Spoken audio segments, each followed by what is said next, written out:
안녕하세요. SK증권 이호석입니다. 오늘은 위클리 베스트 아이디어라는 제목입니다.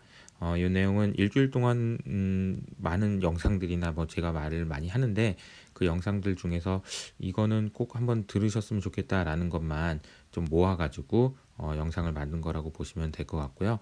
한 주 동안 못 들으셨던 분들도 이것만 보시면은 그래도 대충 제가 무슨 얘기를 하고 있고 무슨 생각을 갖고 있는지 아실 수 있도록 그렇게 좀 정리를 해보도록 하겠습니다. 그럼 지금부터 시작하겠습니다.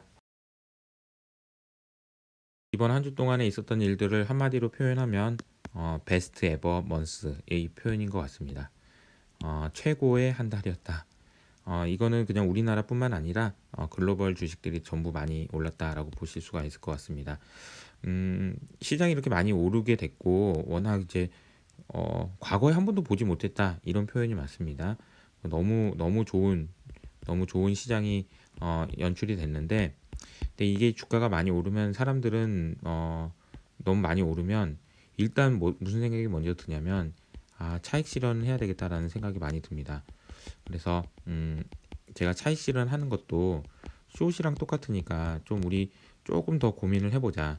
무조건 팔지 말자 이런 얘기라기보다는 내가 이걸 차익 실현한다라는 의미는 숏을 한다라는 의미랑 똑같기 때문에 숏을 해도 먹을 수 있겠다 이런 생각이 들 때 차익 실현 하시는 게 좋겠다라고 생각을 말씀을 좀 드렸고요. 어, 사실 이제 이 그림을 보시면 먼슬리 주가 수익률입니다. 그러니까 1994년부터니까 상당히 장기 시계열 추이고요. 이거 파이낸셜 타임즈의 기사 오늘자 기사입니다. 이게 보시면은 자를 대볼까요? 자를 대보면 10% 이상 오른 적이 거의 없습니다. 2007년 이때 이후로는 거의 없으니까 야 이거 이제 빠지겠다 이렇게 생각할 수도 있지만 중요한 포인트는 제가 봤을 때는 그래요. 요런 때 이렇게 한번 많이 오를 때 있잖아요. 이게 상당히 그 지속이 됩니다. 보이시죠? 뭐 이런 게 보면은 빠질 때도 마찬가지고 한번 많이 빠지고 나서 지속되고요. 이게 이제 군집 효과 뭐 이런 표현을 쓰는데요. 이게 무슨 얘기냐면 한 번 일어난 일이 좀 밀집해서 일어난다라는 거죠. 한 번 오르면 좀 한동안 오르고 한 번 빠지면 또 한동안 빠지고 뭐 이런 일들이 생기는데 여러 가지 이유가 있겠죠. 근데 이제 제가 느낌상 경험상 왜 이런 현상이 생기는지의 경험칙에 의해서 설명을 좀 드려보면 지난번에 외국인 투자자들이 한번 대규모로 유입된 날이 있었습니다. 그때 이후로 이제 제가 무슨 설명을 드렸냐면 예를 들어서 이런 거예요. 제가 이제 삼성전자 주식을 이제 사야 돼요. 사야 되겠다 이렇게 마음을 먹었어요. 내가 이제 전체 자산이 그랬으면 좋겠는데 제가 제 전체 자산이 예를 들어서 100조입니다. 와 진짜 너무 좋겠네요. 100조. 그래서 내가 100조 중에서 내가 보니까 한 5% 정도는 내가 삼성전자로만 채워놔야 되겠다라는 마음을 결심을 했다라고 칩시다. 그럼 5%면 5조네요. 5조. 근데 이제 5조를 살려고 봤더니 삼성전자 호가에 보니까 이게 뭐 30억 뭐 이렇게 달려 있는 겁니다. 뭐 20억 매도하겠다는 그 호가가요. 이렇게 쌓여 있는 거죠. 매수하겠다는 호가는 여기 있겠죠. 5조를 사야 된단 말이에요. 그럼 어떻게 해야 될까요? 그냥 일단 오늘 그냥 1조 사버리자. 아니면 2조 사버리자. 내가 사야 될 물량의 상당 부분을 먼저 채워놔야 될 가능성이 좀 큽니다. 그래서 이게 이번 주 정확하게 이제 11월 3일이 대선이었으니까 11월 5일부터 아마 이제 우리나라 시장에 가장 돈이 많이 들어왔는데 역대급으로 많이 들어왔다라는 말씀을 좀 드렸고 블랙락 얘기도 제가 많이 말씀을 드렸었죠. 그래서 그때 돈이 많이 들어왔으니까 이제 빠져나가겠지. 그렇게 생각하시는 것보다는 오히려 이게 이분들이 진짜 한 5조 살려나 보다. 그러니까 오늘 1조 샀지. 뭐 이렇게 생각하시는 게 맞았다라고 봤는데 사실상 이것보다 5조? 이것보다 훨씬 더 많은 규모로 지금 외국인 매수세가 들어오고 있다라고 말씀드릴 수가 있을 것 같습니다. 이게 그래서 요거는 경험칙에 의하면 군집 효과가 일어날 가능성이 크기 때문에 당분간 시장이 좋을 수 있을 것 같다라는 생각을 하시는 게 좋을 것 같습니다. 요거는 이제 뭐 그냥 뭐 전망입니다. 저의 전망. 음, 그런데 이제 그래서 제가 뒤에도 이제 주중에 이제 말씀드렸던 것 중에 하나가 이번 연간 전망을 통해서도 말씀드렸던 것 중에 하나가 결국은 이제 설명 가능성에 대한 얘기를 제가 이제 얘기를 할 거다라는 걸 말씀드렸잖아요. 이게 지금 도대체 주가가 이게 설명이 가능한 겁니까? 도대체 이게 너무 올라가지고 과거에는 본 적도 없어요. 이런 얘기들이 나올 것 같다. 그 정도로 시장을 좀 좋게 본다 이렇게 말씀드렸는데 그런 현상이 현실화될 가능성이 점점 높아지고 있는 것 같습니다. 어, 이거는 제가 어제 저희 텔레그램 채널 그 있습니다. 이효석의 뭐 SK 자산 전략 이효석 이렇게 해가지고 텔레그램 채널이 있는데 그 채널에 제가 질문을 하나 올렸습니다. 어제 종가 기준으로 코스피 한 달 수익률이 플러스 16.1% 엄청나네요. 코스피 수익률이. 네. 그런데 이 질문을 조금 드려봤어요. 이게 두 가지 질문이었는데 첫 번째 질문은 일단 16.1%니까 많이 올랐잖아요. 11월에 많이 올랐습니다. 근데 이제 12월에도 오를까요? 라는 질문을 드렸습니다. 연말까지 계속 상승할까요? 라는 질문에 대해서 69%니까 거의 70%가 예, 그렇다. 더 올라간다. 라고 대답을 하셨네요. 그런데 이거는 사실 좀 안타까운 질문이긴 하지만 제가 또 하나의 질문을 뭘 드렸냐면 자, 11월 장승장에서 괜찮으셨습니까? 성과가 만족하십니까? 라는 말씀을 드렸는데 이 질문을 제가 드린 이유는 사실 만족하신 분이 별로 없을 것 같다라는 생각이 들어서 그랬었고요.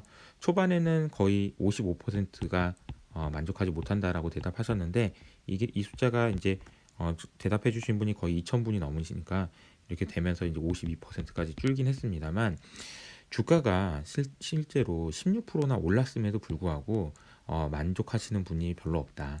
I'm still hungry다. 이런 얘기입니다.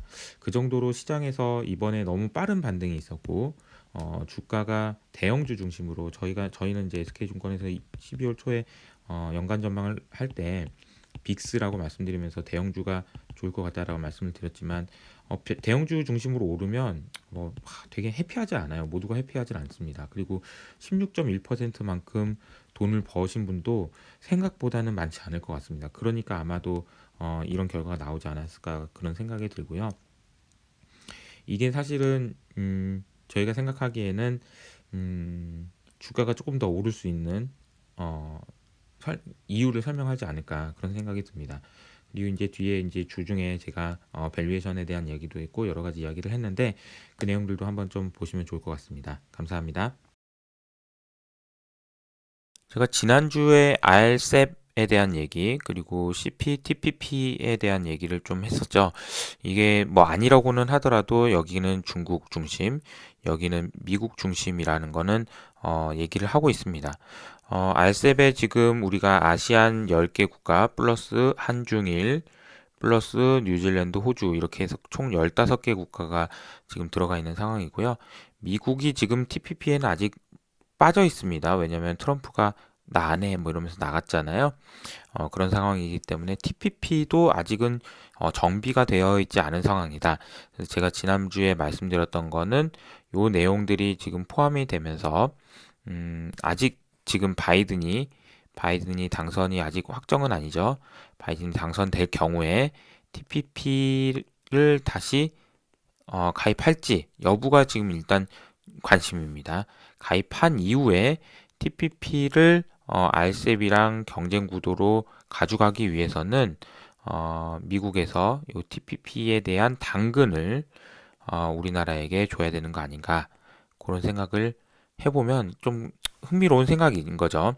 그래서 이런 내용을 지난주에 말씀드렸는데 이번 주 그 이코노미스트 더 이코노미스트지에 나온 그림이 하나 있는데 요게 인라지드 G7입니다. 그러니까 G7을 좀 확장해 보자 이런 내용이 되겠습니다. 그 그림이 사실은 굉장히 가슴 뛰게 하는 그런 그림이었던 것 같아요. 좀 지난주에 말씀드렸던 그림입니다. CPTPP는 이렇게 구성이 되어 있고요. 그리고 R7 이런 식으로 구성이 되어 있다 이렇게 말씀드렸고 한국은 여기 있습니다. 지금 R7에만 포함되어 있고 CPTPP에는 포함이 안 됐습니다. 지금 미국도 지금 포함이 안 돼 있다라는 거죠. 여기 지금 일단 들어와서 미국 중심으로 야 니네 한국도 좀 들어와라. 야 니네 좀 야 태국 아니면 뭐 인도네시아 좀 들어와 이런 식으로 얘기할 수 있다라는 이야기가 지금 나오고 있는 상황이고요. 과거에는 우리나라가 좀 뭔가 중간에 끼어가지고 이래야 돼 저래야 돼 막 이런 상황이지만 어쨌든 알셉이 서명이 되면서 이쪽 중심으로 조금 앞서 나가는 GVC 관점에서 앞서 나가는 그런 모습을 좀 보여주고 있다라는 겁니다. 이 그림이에요. 네. 어, 이게 이제 그 이코노미스트의 제목은 중국을 바이든 시대의 중국을 어떻게 할 것이냐에 대한 이야기가 나옵니다. 그러면서 트럼프 때는 보면 트럼프 혼자서 지금 막 중국하고 싸웠는데 그렇게 하지 말고 바이든 시대에는 여기는 이제 표현이 이겁니다. Enlarged G7. 그러니까 원래 G7에 이 유로 이게 들어가는 게 아니고요. 유럽이 들어가는 게 EU가 들어가는 게 아니고요. 여기에 프랑스, 이탈리아 뭐 등등이 들어가잖아요. 근데 그걸 국가를 빼고 요거 빼고 그냥 한국이 들어갔습니다. 이 그림이 그래서 상당히 의미가 있는 그림이라는 생각이 들어요. 그래서 이게 바이든 시대에는 이코노미스트에서는 G7인데 이 동맹 국가를 좀 더 확장한 동맹 국가의 의미로 한국 같은 나라를 이렇게 포함시켜서 조금 중국에 대항해야 되는 거 아니냐. 그게 훨씬 더 어셉터블하고 이상하게 보이지도 않습니다. 라는 얘기를 담았습니다. 야, 이게 그래서 이 그림을 보면서 이게 진짜 그러면 진짜 좋겠다라는 생각이 좀 들었고요. 근데 그렇게 해야 되는 이유에 대해서 이제 이코노미스트지에서 강조했던 것이 이런 내용이었던 것 같아요. 과거 소련과의 그 냉전 시대에는 이게 이제 뭐 이념이라든지 뭐 정치적인 얘기들 뭐 이런 것들이 이슈가 됐었지만 지금 이제 중국과의 그 싸움에서는 기술이잖아요, 기술. 기술 정치 뭐 이런 얘기들이 나옵니다. 그래서 기술이 핵심이 되는 상황이기 때문에 구도를 잘 이렇게 가져가야 된다라는 게 뭐 GVC라는 개념도 마찬가지 지난주에 말씀드렸던 것처럼 GVC라는 개념에서 봐서도 그렇고 기술이라는 관점, 즉 뭐 5G가 됐든 등등등 정말 많은 기술적인 요인에서 패권 싸움이 새롭게 나타나고 있기 때문에 이 기술에서 협력을 하기 위해서는 한국의 중요성이 상당히 커진 거다라고 보실 수가 있고 이제는 한국을 그냥 만만하게 보는 것이 아니라 이런 그 패권 싸움이라는 측면에서도 굉장히 중요한 역할을 할 수 있는 그런 국가가 된 것 같다라는 생각이 들어서 좀 약간 좀 소개를 해드린 거라고 보시면 될 것 같습니다. 그 되게 중요한 얘기죠. 지금. 그리고 이제 주말 동안에 뭐 보면은 지금 이제 중국하고 미국을 나눴을 때요. 미국은 그림을 그려보면 우리가 이게 소비면 소비가 이렇게 내려왔다 이렇게 올라오고 있다라는 걸 말씀드렸는데 생산은 이런 식으로 된다라고 말씀드렸고요. 근데 이제 반대로 중국은 생산은 이렇게 하고 있는데 소비가 지금 이렇게 되고 있는 상황이다라고 말씀드렸죠. 그래서 그러니까 물론 지금 여기 와중에 이제 소비가 꺾이고 있는 상황이다라는 얘기는 나오고 있습니다만 여기서 생겨나는 임밸런스가 있어요. 여기서 생겨나는 임밸런스 즉 이런 상황이다 보니 여기서 남는 게 미국으로 이동을 해야 된다. 그래서 컨테이너가 부족한 현상들이 나타납니다. 라는 얘기들을 말씀드렸죠. 그리고 컨테이너가 부족하다 보니까 또 막 사재기가 나오고 막 이런 재고를 여기서는 쌓아야 되고 재고를 뭐 쌓아야 되다 보니까 이 가수요가 나오고 등등등 좋은 얘기들이 나올 것들이 굉장히 많은데 핵심은 중국을 포함한 여기에 이제 RCEP이라고 하는 이런 국가들 중에서 제조업이 제대로 돌아가는 제조업이 제대로 돌아가는 국가들의 상당히 수혜를 볼 수 있는 상황이고 한국은 그런 의미에서 상당히 의미 있는 지금 포지셔닝이 돼 있다라는 겁니다. 이건 굉장히 중요한 포인트인 것 같아요. 그래서 단순히 그냥 한국 시장이 2600 왔으니까 이제 끝났죠. 이렇게 생각하지 마시고 시장에 대해서 외국인들의 선호도가 당분간 유지될 수 있겠다라는 생각을 좀 하시면서 대응하시는 게 맞지 않나. 주식시장이 상당히 좋습니다. 최근에 뭐 아시는 것처럼 코스피 같은 경우에는 이제 거의 이제 사상 최고치 수준까지 왔습니다. 근데 이게 몇 가지 좀 말씀드려야 될 게 사상 최고치 주가 수준이 왔지만 사실 기관 투자자분들이나 아니면 개인 투자자분들이나 솔직히 말하면 야, 이 배부르다, 기분 좋다 이렇게 생각하시는 분이 많지는 않은 것 같아요. 제 주변은 제 주변에서 그런 건지 모르겠지만 왜 그러냐면 올해 이제 뭐 헤지펀드들이나 성과를 잘 내신 분들은 포지션을 많이 줄이신 분들이 많고요. 그리고 집행을 하셔야 되는 기관 같은 경우에는 아, 이게 설마 연말에 이렇게 되겠나 이렇게 생각을 하셔서 집행도 많이 못 하신 분들도 많고요. 그리고 기관 투자자 뮤추얼 펀드 매니저분들 같은 경우에도 삼성전자가 많이 오르면 사실 좋지는 않습니다. 이게 이제 삼성전자로 올라봐야 이게 삼성전자로 시장을 이기기가 상당히 어려워요. 그래서 시장을 이기기가 어렵고요. 그러니까 이런 환경이 지금 지속되다 보니까 사실 누가 좋은 건가 이런 생각도 좀 드는 것이 사실입니다. 게다가 지금 보면은 시장이 좋으니까 제가 지난번에 말씀드린 적이 있었죠. 콜옵션인데 심리적 콜옵션이죠. 그래서 갑자기 어디선가 그 조용히 계시던 분들이 거봐요, 내가 내 말이 맞았죠, 이렇게 또 얘기한다는 거죠. 자, 이게 심리적 콜옵션은 틀린 거는 생각 안 하고 맞은 거는 이렇게 좋다고 생각하는 요런 구조를 심리적 콜옵션이라고 얘기하는데 어 그냥 틀린 거는 생각 안 하다가 아니 저기 한번 안 좋다고 계속 얘기하시다가 한번 좋을 수도 있지 않을까요? 이렇게 얘기한 걸 가지고 이제 거봐요, 내가 내 말이 맞았죠, 시장이 이렇게 좋다고 내가 얘기했잖아, 이렇게 얘기하시는 분들도 있다라는 생각이 좀 듭니다.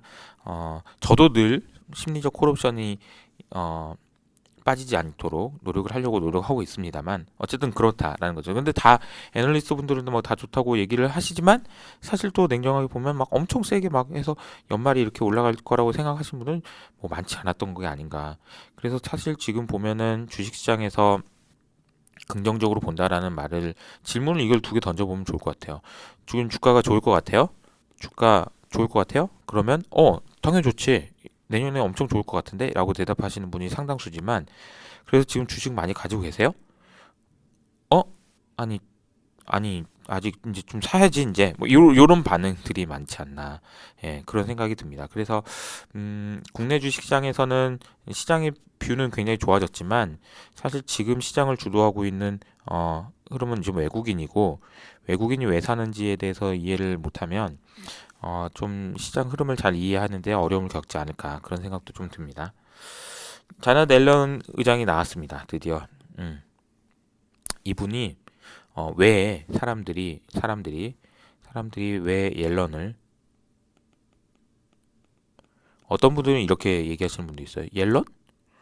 이분은 저기 사람이 아니야. 그냥 비둘기야라고 얘기하시는 분도 있을 정도로 옐런에 대해서는 굉장히 비둘기다라는 평가를 많이 합니다. 근데 왜 그렇죠? 옐런은?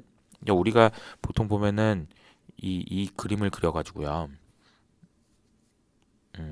자, 이 선을 이렇게 그려가지고 자, 이쪽은 비둘기, 이쪽은 매.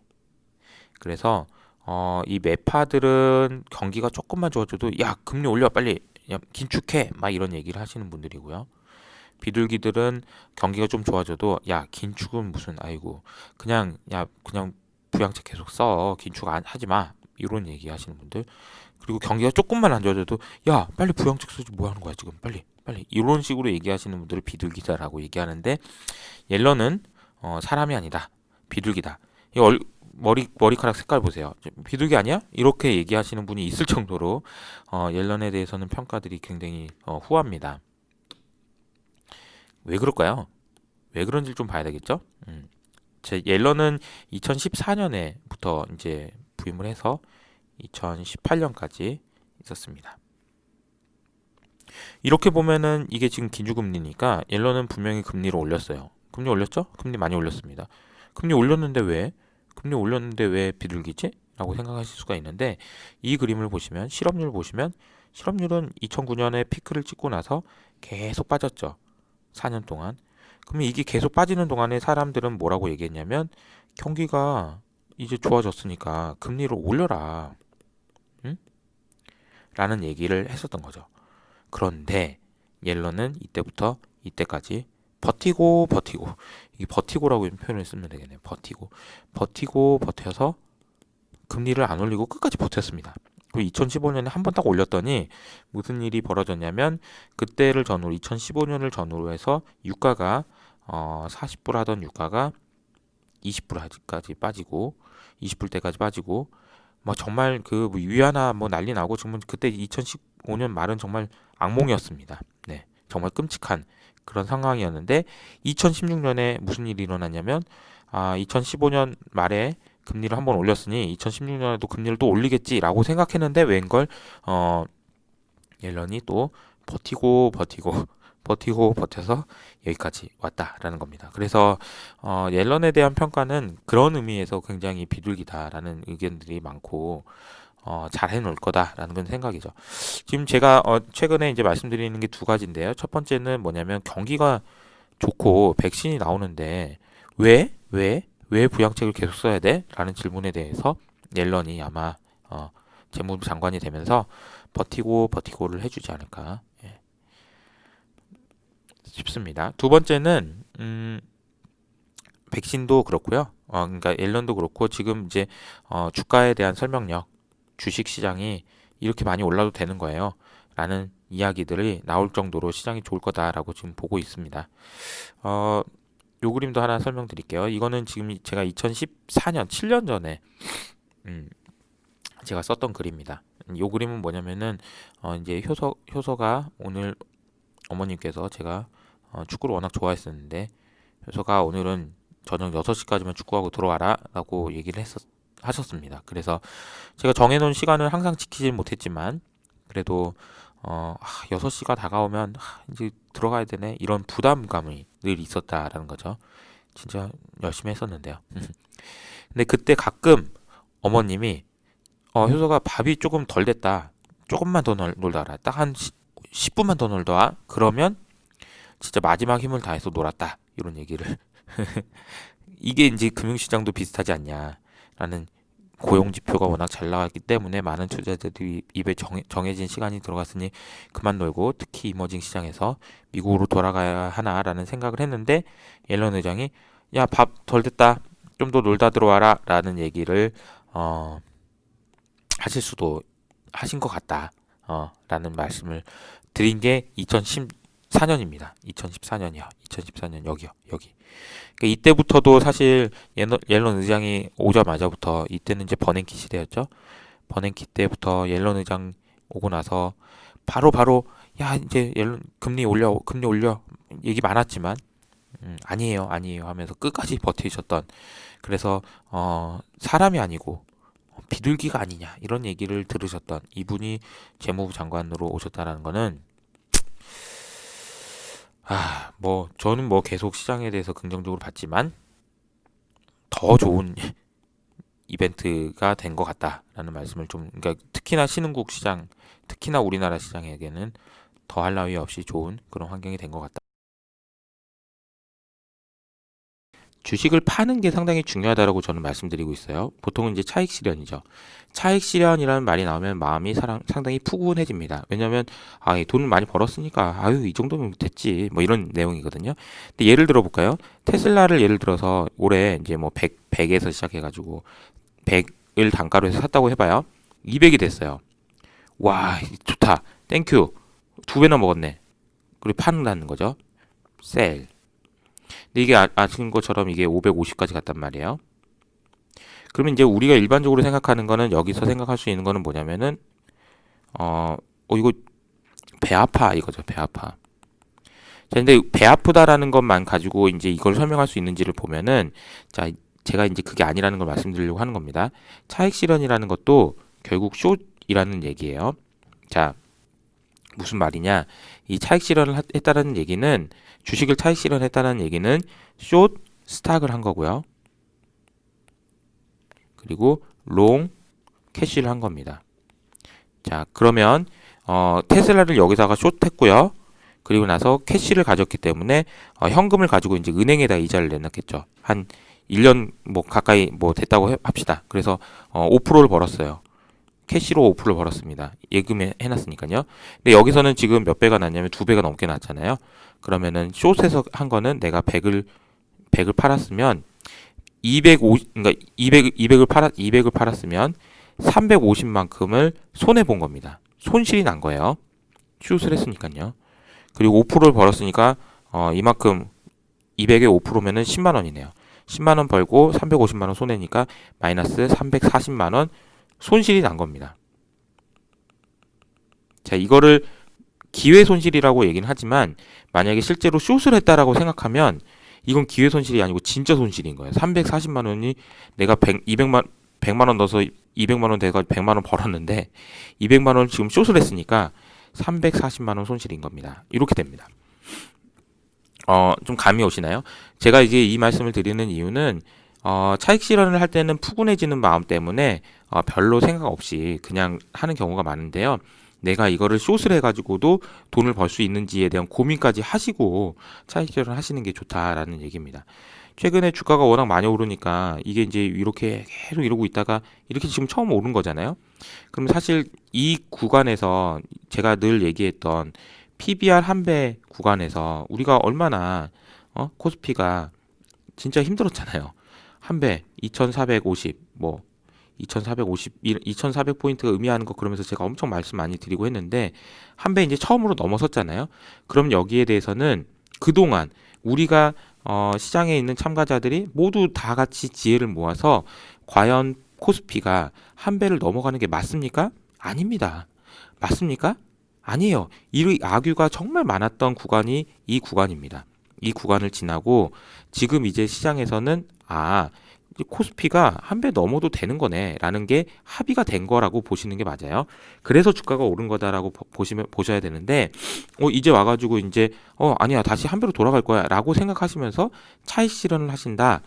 물론 좋은 의미에서 차익 실현은 의미가 있고 상당히 중요한 잘 파는 거 중요합니다. 하지만 제가 강조해서 말씀드리고 싶은 것은 이거는 숏이랑 똑같습니다. 그러니까 지금 코스피를 숏해가지고 벌 수 있는지를 생각하시고 하시는 게 맞습니다. 막연하게 많이 올랐으니까 팔아야지 이런 생각은 좀 위험하다라는 겁니다. 물론 지금 현재 상황에서 제가 지난번에 보여드렸던 Fear and Greed 지수를 보면 익스트림 그리드 영역으로 갔습니다. 자, 지금부터는 탐욕과 싸워야 된다라는 거예요. 탐욕과 싸워야 된다라는 얘기인데 이제는 또 하나의 고민하셔야 될 거는 자, 내가 지금 여기서 숏해도 먹을 수 있을지에 대해서 고민을 정말 많이 하셔야 된다라는 겁니다. 그리고 이제 어제 이제 키 차트를 하나 좀 보여드리려고 합니다. 이제 그리고 이제 제가 어제 말씀드렸던 것처럼 제가 이제 주문을 한 이 칠판 이 칠판에다가 이제 판서를 하면서 좀 설명을 드리는 걸로. 어제 이제 유가는 어제 최근에 보면은 11월부터 유가가 상당히 큰 폭으로 지금 상승하고 있습니다. 11월 저점 대비로는 벌써 얼마인가요? 12분을 한 20% 넘게 오른 것 같아요. 20% 넘게.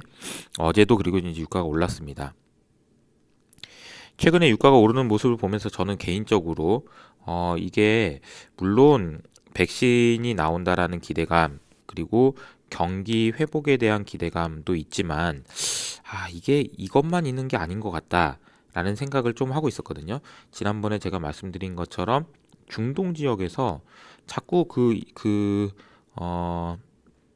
대통령급에 해당하는 국가 정상들이 왔다 갔다 합니다.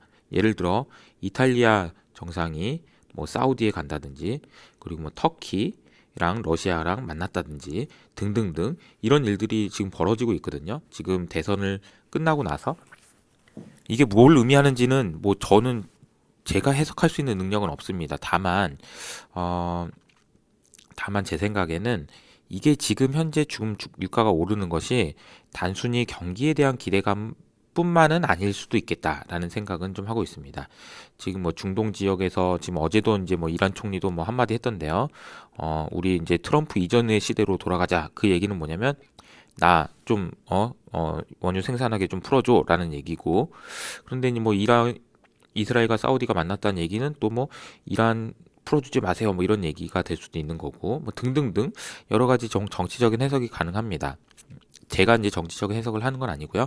유가가 이제 물론 이제 펀더멘탈 요인도 있지만 다른 요인들도 있을 수 있다라는 얘기고요. 그런데 이 얘기를 장황하게 말씀드리는 이유는 뭐냐면, 자, 니프티 50는 기억나시나요? 우리 저희 5월 22일 날 저희 SK증권의 하반기 전망의 제목이 니프티 15이었습니다. 이 니프티 50보다도 더한 쏠림이 있을 것 같다라는 얘기를 많이 드렸었고, 그때 이제 리스크가 뭐냐고 많이 물어보셔서 저는 유가입니다 라고 말씀을 드렸었어요. 왜냐하면 유가가 의미하는 바가 결국은 인플레이션이기 때문이죠. 네, 그래서 인플레이션이 없어야 금리 인상도 없다라고 말씀을 드렸었죠. 금리 인상은 어차피 안 할 거예요. 금리는 아니면은 이런 금리 인상이란 표현보다는 부양책의 후퇴는 없다라고 말씀을 드렸었는데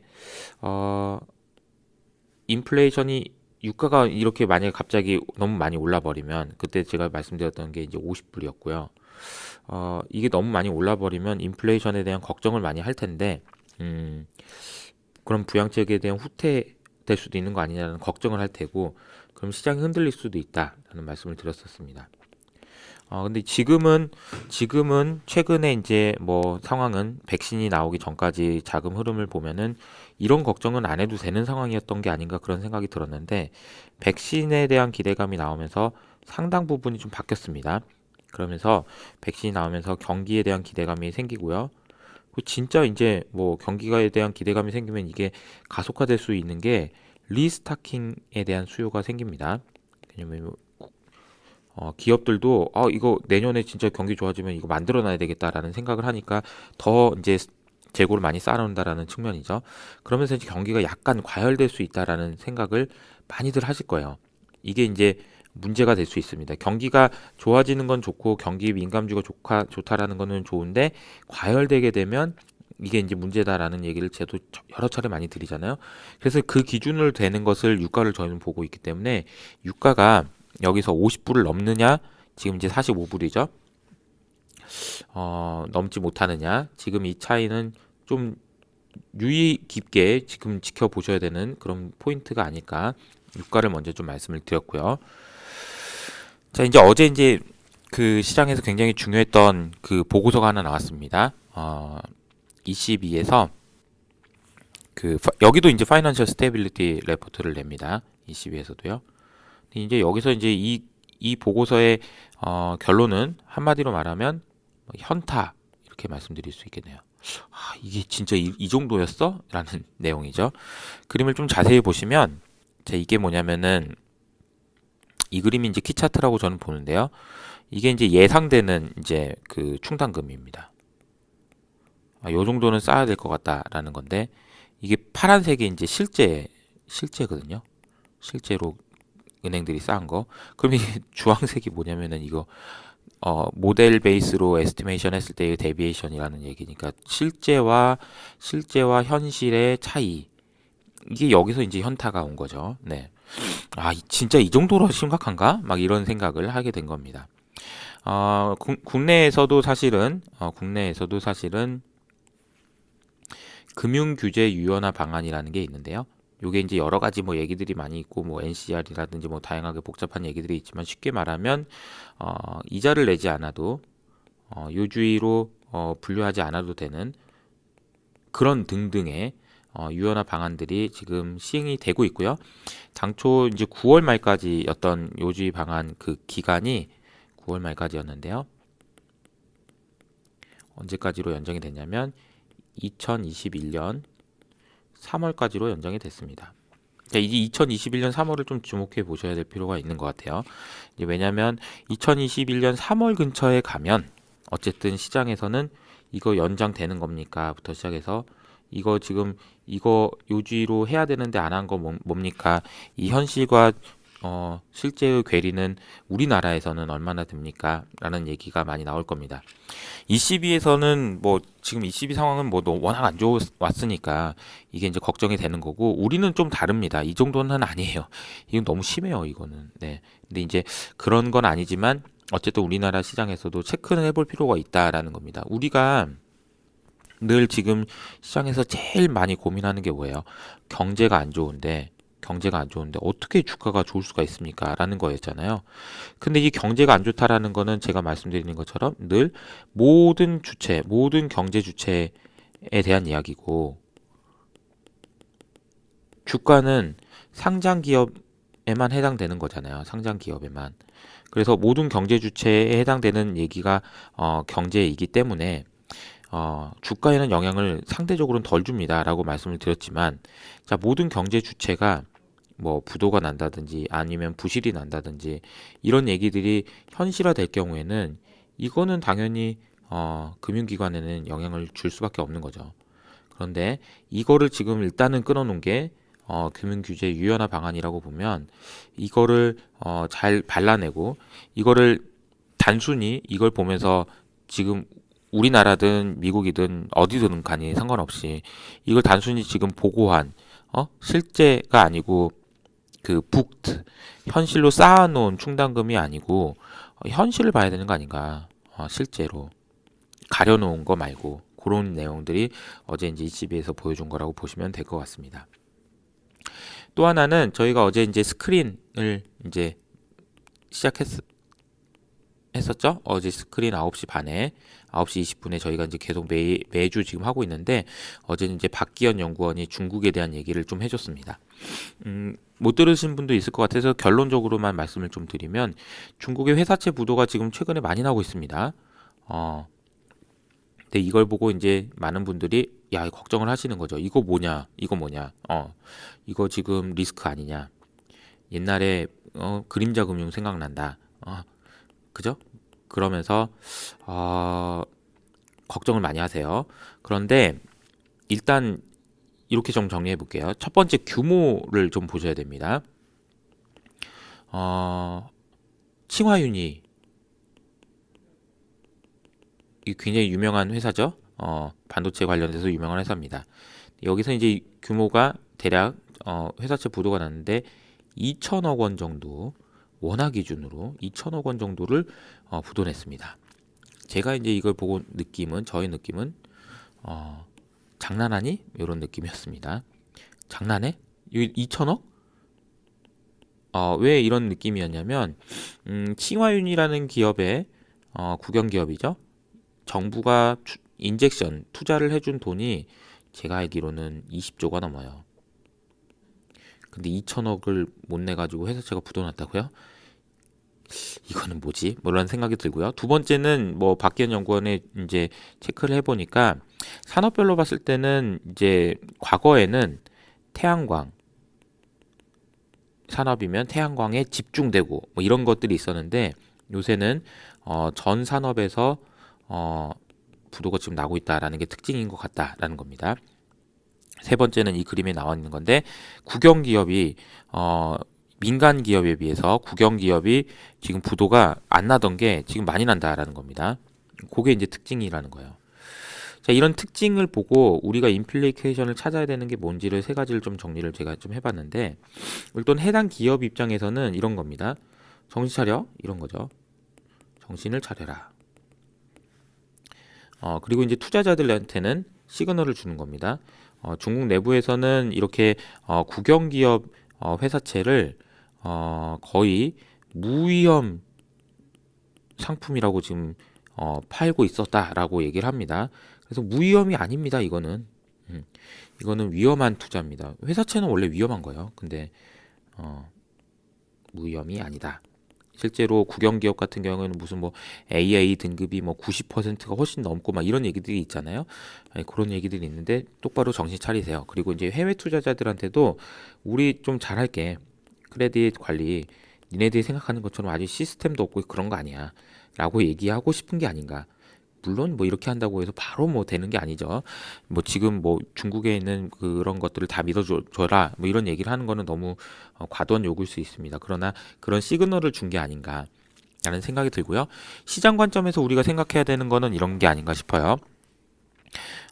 중국에서 회사채 관련돼서는 구조조정을 하려는 시도는 이미 있었습니다. 언제 있었냐면 2017년 말부터 2018년 말부터 뭐 이렇게 해서 2019년 이때까지 있었습니다. 근데 이제 문제는 뭐냐면 중간에 이제 코로나가 터진 거죠.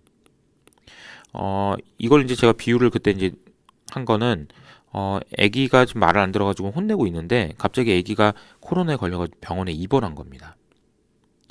입원했으니까 이거 더 때릴 수는 없는 거잖아요. 그래서 잠깐 이제 참은 거죠. 좀 그 구조조정하는 거 좀 참자라고 얘기를 하다가 이제 우리가 생각한 거는 퇴원했다 이런 겁니다. 말이 맞나 모르겠네요. 비유가. 퇴원을 했다라는 얘기는 뭐냐면 코로나19의 영향력에서는 이제는 이제 살만해졌다. 그러니까 중국 정부가 판단하기에는 누울 자리가 생겼다라는 겁니다. 퇴원을 했으니까 이제 좀 구조조정 다시 하자라는 생각을 할 수 있겠다라는 생각이고요. 이거는 우리 국내 기업들한테는 상당히 선별적으로 굉장히 큰 수혜가 될 수 있다라는 생각이 좀 들고요.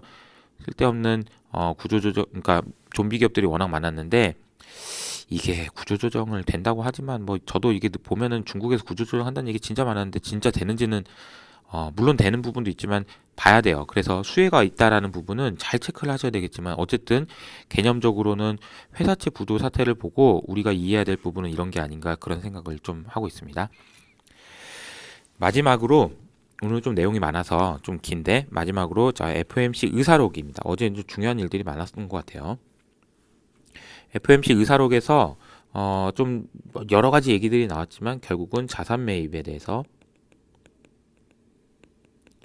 자산 매입을 좀 더 늘리겠다라는 얘기를 좀 더 조만간 할 것처럼 이제 얘기를 했습니다. 의사록에서요. 이게 이제 어떤 의미가 있는지를 좀 이제 저희가 그림으로 좀 설명을 좀 드려보면 자 이제 이걸 먼저 말씀드려볼게요. 08년 금융위기 때랑 지금 현재랑 가장 큰 차이가 뭘까요? 여러 가지 차이가 있지만 이때 08년 때는 아이폰도 없었으니까 뭐 그리고 이때는 QE도 없었잖아요. QE도 없었고 아이폰도 없었고 등등등 뭐 많았습니다. 너무 차이가 크죠. 근데 가장 큰 차이 중에 하나는 저는 뭐라고 생각하냐면 미국의 부채라고 생각합니다. 미국 정부의 부채가 08년 때 9조 달러였고요. 지금은 27조 달러입니다. 이렇게까지 많이 늘었다라고 생각하시는 분이 별로 없어요. 딱 3배 늘었습니다. 진짜요? 네, 진짜예요. 이거 검정색 보시면 이게 보세요. 이게 9조 달러에서 27조 달러까지 늘었잖아요. 그리고 올해 특히 많이 늘었잖아요. 근데 뭐 재정 정책을 많이 쓰고 이런 거 좋은데 미국 정부가 언제 뭐 재정 정책 안 쓴 적 있나요? 항상 썼죠. 돈 맨날 빌렸는데요. 네.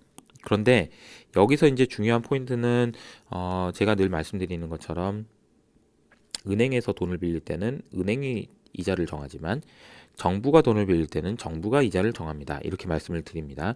그러면서 우리가 CBO라고 하는 곳에서 미국 정부의 예상국인데 여기서 예상하고 있는 이 이자가 상당히 내년에도 많이 떨어질 거다라고 예상을 해놓은 상황이다라는 겁니다.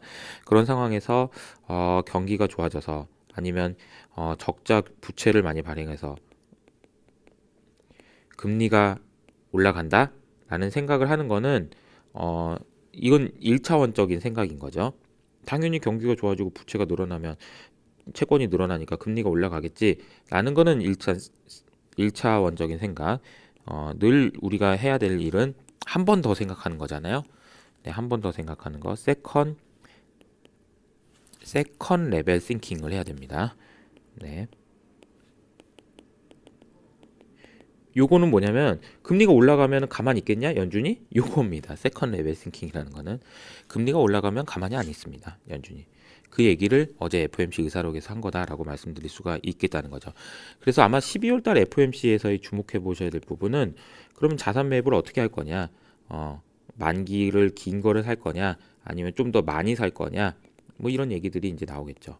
그러면서 이제 여기서 의사록에서 얘기하고 싶었던 얘기나 FOMC 의사록에서 얘기하고 싶었던 거는 니네들 지금 자꾸 금리 올라간다고 얘기하고 있는데 그거는 가만 놔두지 않을 거야 라는 얘기를 시그널을 주지 않을까 그런 생각이 듭니다. 그때 이제 보시면 미국 정부의 부채는 이렇게 늘어나고 빨간색이 지금 연준의 자산인데 그냥 같이 스케일은 다르지만 비례해서 늘어납니다. 그런데 이제 이 부분은 보면은 미국 정부의 부채를 연준이 못 사준 거죠. 안 사준 거죠.